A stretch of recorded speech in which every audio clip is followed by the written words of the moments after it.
अस्सलाम वालेकुम दोस्तों। तसव्वुर कीजिए एक ऐसे दिन का जब पहाड़ रुई के गालों की तरह उड़ जाएंगे और सितारे बिखर जाएंगे। उस दिन रब्बुल आलमीन की अदालत कायम होगी और हर रूह अपने आमाल का हिसाब देने के लिए तन्हा खड़ी होगी। रसूल अल्लाह सल्लल्लाहु अलैहि वसल्लम ने हमें इसी दिन के बारे में खबरदार करते हुए तीन ऐसे लोगों की कहानी सुनाई जिनके आमाल तो बज़ाहिर पहाड़ों जैसे थे, लेकिन उनकी नीयतों में खोट था। ये वो पहले तीन लोग होंगे जिनसे जहन्नम की आग भड़काई जाएगी।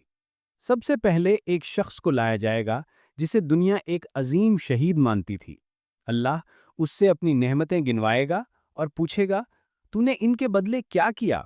वो शख्स बड़े एतमाद से कहेगा, ऐ मेरे रब, मैंने तेरी राह में जंग की, यहाँ तक कि मैं शहीद हो गया।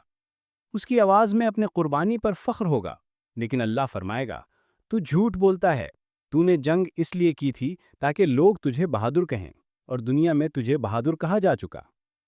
उसका इनाम दुनिया में ही पूरा हो गया, लोगों की वाहवाह की सूरत में। फिर फरिश्तों को हुक्म होगा और उसे मुंह के बल घसीटकर दहकती हुई आग में फेंक दिया जाएगा। उसके बाद एक दूसरे शख्स को लाया जाएगा। ये एक आलिम और कुरान का कारी होगा, जिसकी आवाज़ और इल्म की हर तरफ धूम थी। अल्लाह उससे भी वही सवाल करेगा। वो अर्ज़ करेगा, ए अल्लाह, मैंने इल्म सीखा, दूसरों को सिखाया और तेरी रिज़ा के लिए कुरान की तिलावत की। मगर अल्लाह, जो दिलों के भेद जानता है, फरमाएगा, तूने झूठ कहा। तूने इल्म इसलिए हासिल किया कि लोग तुझे आलिम कहें, और कुरान इसलिए पढ़ा कि लोग तुझे कारी कहें, और दुनिया में ये सब कुछ कहा जा चुका। उसका मकसद भी दुनियावी शोहरत थी, जो उसे मिल गई। उसकी सारी मेहनत दुनिया के लिए थी, आखिरत के लिए नहीं, और उसका अंजाम भी वही होगा, जहन्नम की भड़कती हुई आग। और फिर तीसरा शख्स पेश होगा, एक अमीर और सखी इंसान, जिसकी सखावत के किस्से हर जबान पर थे। अल्लाह उससे उसकी दी हुई बेपनाह दौलत के बारे में पूछेगा। वो कहेगा, ए रब, मैंने तेरी रज़ा के लिए तेरी राह में बेदरी खर्च किया। लेकिन नीयतों का हाल जानने वाला रब फरमाएगा, तू झूठा है। तूने ये सब इसलिए किया ताकि दुनिया तुझे सखी कहे, और वो कहा जा चुका। उसकी सखावत का मकसद अल्लाह की खुशनूदी नहीं, बल्कि लोगों की जबान पर अपना नाम सुनना था। उसका सिला उसे दुनिया में ही मिल गया, और उसे भी मुंह के बल घसीटकर आग में डाल दिया जाएगा।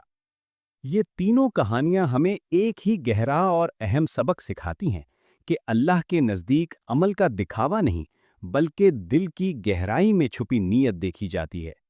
शहादत, इल्म, सखावत, ये सब अजीम अमाल हैं, लेकिन अगर इनके पीछे की नीयत खालिस ना हो, अगर इनमें दुनिया की मिलावट हो, तो ये अल्लाह के नज़दीक बेवज़न हैं।